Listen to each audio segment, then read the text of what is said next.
Hello hello my YouTube family, कैसे हैं आप सभी। आशा करती हूँ कि आप सभी स्वस्थ और मस्त होंगे। मैं वर्षा एक बार फिर से आप सभी का स्वागत करती हूँ अपने एक और नए व्लॉग में।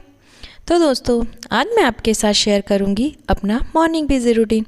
यानी कि अभी तो फ़िलहाल में 6:30 बज चुके हैं, लेकिन हम 5 बजे ही उठ गए थे क्योंकि आज थोड़ा जल्दी उठना था। वैसे 5:30 तक उठती हूँ, पर आज 5 बजे उठ गई थी। आज है 8 मार्च, शिवरात्रि का दिन, इसलिए थोड़ा बिजी जाने वाला था। तो दोस्तों, यहाँ सुबह हो चुकी है, हम लोग उठ चुके हैं, सारे घर में झाड़ू लग चुकी है। अभी सिर्फ पोछा लगाना था मुझे सब घर में। सारे कमरों में पोछा लग चुका है। बस यही वाला हॉल रह गया था क्योंकि इसमें पलक सो रही थी। आज छुट्टी थी पलक की वैसे भी, और उसको सुला उठाने के बाद में वहाँ भी हमने साफ़ सफाई कर दी। यहाँ फूल वगैरह, बेलपत्ती, आम के मोर, ये फूल जो मैंने खेत में से लाई थी, ये सारी तैयारियाँ मैंने करके रख दी हैं। इतना काम करने के बाद यहाँ पे गेहूँ की उम्बी, बोर, धतूरा और यही दूध, दही, चंदन, शक्कर, जल, जो जो चीज़ें लगने वाली थी उम्बी वगैरह पूजा में, वो सारी चीज़ें हमने तैयारी करके रख ली हैं। उसके बाद दोस्तों, जल्दी उठने का यही फ़ायदा, यानी कि 5 बजे करीब उठ जाते हैं। तो कि अभी टाइम सिर्फ 7, सवा 7 का हो रहा था। तो जो पोइका हमने कूट के रखे थे, मतलब ढोकले वाले, मैंने आपसे शेयर किए हैं। अब उन्हें बीनने का टाइम आ गया था। उन्हें सुधार करके, साफ़ करके, बीन करके हम रख देते हैं। उसके बाद यहाँ आ जाते हैं हम लोग गेहूँ झानने के लिए। यानी कि जो गेहूँ मैंने सूखने के लिए डाले थे, अब उन्हें चालना था हमें। चाल लो ना तो नीचे जो चूरी रहती है और बारीक मिट्टी, वो गिर जाती है। खैर, छन्नी से तो छान सकते थे, पर 3-4 बोरे गेहूँ थे, छन्नी से नहीं छनते ये, इस कारण हमें इन्हें चालने में ही चालना पड़ा। उसके बाद लगे हाथ हम इन्हें बिनने भी लगते हैं कि अभी भाई आज तो उपवास का दिन है, वैसे भी सभी जनों का उपवास है। तो लेट ही किचन में जाएंगे, तो सोचा तब तक थोड़ी बहुत देर बिन लिए जाए, क्योंकि अभी तो बहुत टाइम बाकी था खाना पीना बनाने में। इस वजह से हम यहाँ बिनने लगते हैं। खैर, मैं तो थोड़ी देर बिनने के बाद फिर घर चले जाती हूँ, दूसरे काम में लग जाती हूँ। जीजी वगैरह बिनते रहते हैं। फिर यहाँ पलक और उसकी फ्रेंड, यानी कि छोटी देरानी की बेटी, नहा धो के आ चुके थे शंकर जी की पूजा करने के लिए। ये बेलपत्र के नीचे ही, यानी बीले का जो हमारे यहाँ जो बीले का पेड़ लगा है, उसी के नीचे ओटला है जिस पर शंकर जी, नंदी भगवान विराजमान है। ये देखिए, आपको मैंने बताया था पहले भी। तो ये लोग उनकी पूजा करने के लिए आ जाते हैं। बस मैं तो अब घर जाके नहाऊंगी, उसके बाद ही फिर चल चढ़ाने आऊँगी। देखिए बेटियों ने कितना प्यारा सजाया, ये देखिए। यानी कि उनकी एज के हिसाब से उन्होंने बहुत अच्छा सजा लिया। दिमाग तो बहुत है। पहले चौक से लिखा, उसके बाद फिर ओटले को सजाया। इन लोगों ने ना ये खुद लिपा है। शाम को लीप गई थी ये लोग कि सुबह तक सूख जाएगा। देखो बेचारे उनके कैसे लिपा। खैर, उन्हें जैसे लिपते आए उन्होंने वैसे लीप दिया, पर बढ़िया है। उसके बाद दोस्तों, मैं नहा करके जल ये सब कुछ चढ़ा करके, यानी कि जेजे बाबा को सिर न झुका करके पूजा करके शंकर जी की, उसके बाद लग जाती हूँ अपने फलियार बनाने में। तो मैं यहाँ पे बना रही थी टमाटर, पुदीना, मूंगफली दाने की चटनी। इसमें 2 हरी मिर्ची गई थी सिर्फ, और हम इसे अच्छी तरीके से पीस लेंगे। ये हम खाएंगे हमारी साबूदाने के टिकिया के साथ। खैर, सारा फलियार तो मेरा बन चुका था। मैंने कोई वीडियो नहीं बनाया क्योंकि मैं गेहूँ बीनने में वैसे ही लेट हो गई थी। उसका नहाना धोना, पूजा वगैरह तो मैंने वैसे ही बना लिया दोस्तों।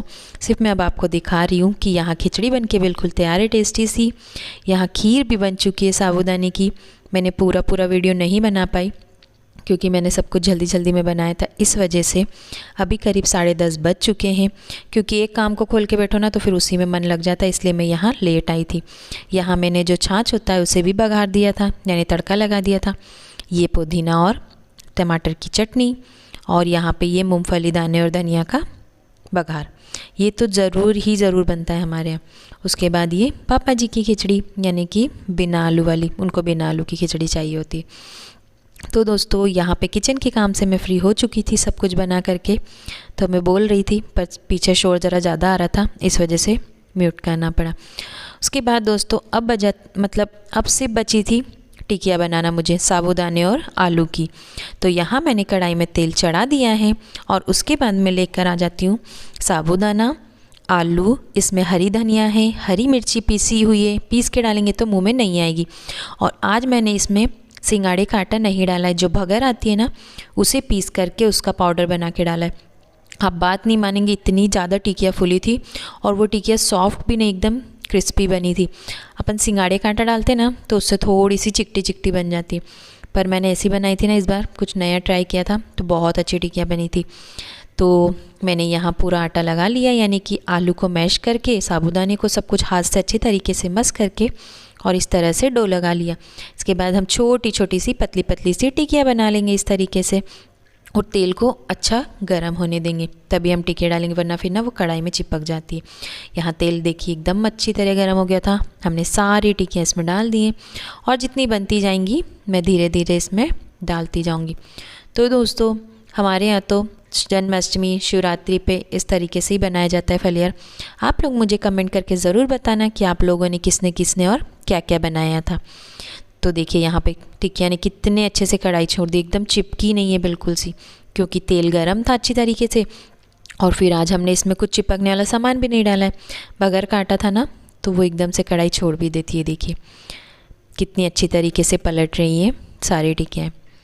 तो दोस्तों अगर आपको हमारे व्लॉग पसंद आते हैं तो प्लीज़ हमारी चैनल को सब्सक्राइब करें और हमारे वीडियो को लाइक और शेयर करें।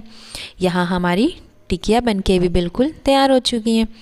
ये देखिए कितनी ज़्यादा फूली फूली सी टिकिया बनी है, टेस्टी टेस्टी सी। एक बार आप लोग भी बनाकर ज़रूर ट्राई करिए। ज़रूरी नहीं है कि हम उपवास हो तभी खाएं, वैसे भी बना सकते हैं नॉर्मली।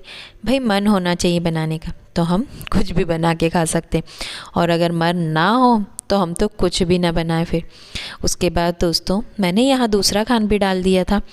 अभी सिर्फ मैं आपको इधर का बता रही हूँ, उधर सब जो मतलब कि फलियार खाने के लिए बैठ भी गए थे, यानी कि भोजन प्रसादी सभी जने ले रहे थे। तो मैं यहाँ गरम गरम टिकिया निकालने लगती हूँ कि गरम गरम ही देंगे। उसके बाद यहाँ नंबर आ जाता है हमारा।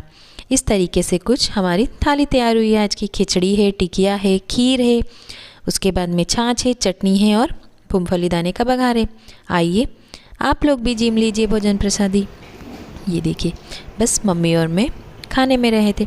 उसके बाद दोस्तों यहाँ शिवांश को सुला करके हम लोग, इतना सा ढेर बचा था गेहूँ का, तो सोचा कि इसे भी बिन करके और भर दिया जाए पेटियों में।